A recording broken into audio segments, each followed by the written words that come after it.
आज आम बनवाई जाऊँ सोया चाप मसाला। चलते एवं सोया चाप गुड़ी को छोट छोट पीस कर काटि नवा।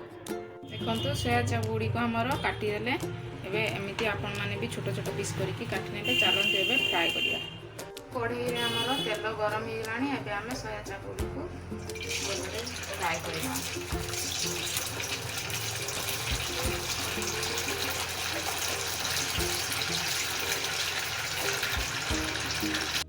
सोया चाप गुड़ी को धीमा आंच हल्का हल्का करके भाजबे। कहीं सोया चाप गुड़ी को जब तेज करके भाजबे भितर कंचा रही नाली। सोया चाप आम गोटे गोटे फ्राए होची। एबे चलतु सोया चाप मसला प्रस्तुति करनबा। आम 3 चामच दही लेचु।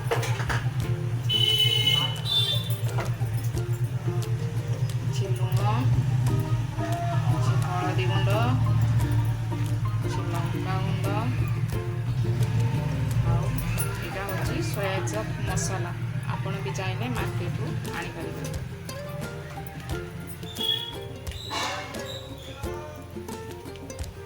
हल्का गरम घर तैयारी गरम मसला। चलतु एवं मसला टी को भल भाव मिक्स करनवा।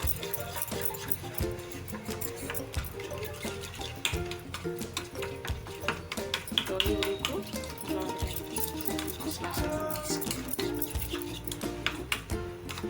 सोया चाप गुड़ी को आमर लाल हो भाजी हो गला। एवं चल बाहर करनवा।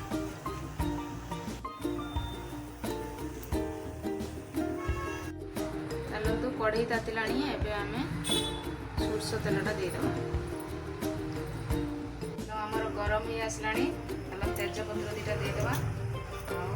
काटी रखिया प्याज गुड़ी को भी देदेवा।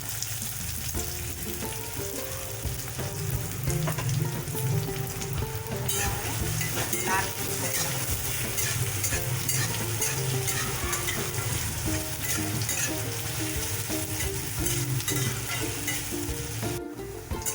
प्याज टी आम भल भाव लाल पड़गला। अदा रसुण पेस्ट किसी देदेवा।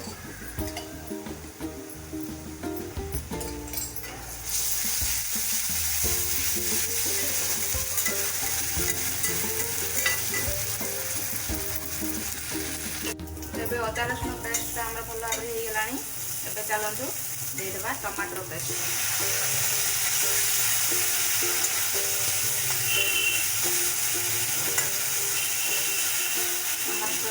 भल भाव कषि ने मसला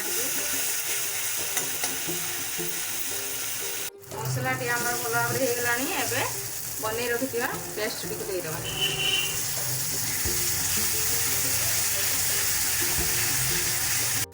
पेस्ट पकई किसी समय कषिदेवा। मसला आमर हो आसला। एबे टी कस्तूरी मेथी दे आउ भल भाव कषिदेवा। मसला टी आमर देखो के सुंदर हो आसला। एबे छाणी रखिथिबा सोया चाप गुड़ी को देदेवा। देखिए को हल्का हल्का कषि ने हल्का पानी देकी सोया चाप चलतु सोया चाप हल्का पानी दे घोड़े नवा। बेसी पानी देवे हल्का पानी देवे।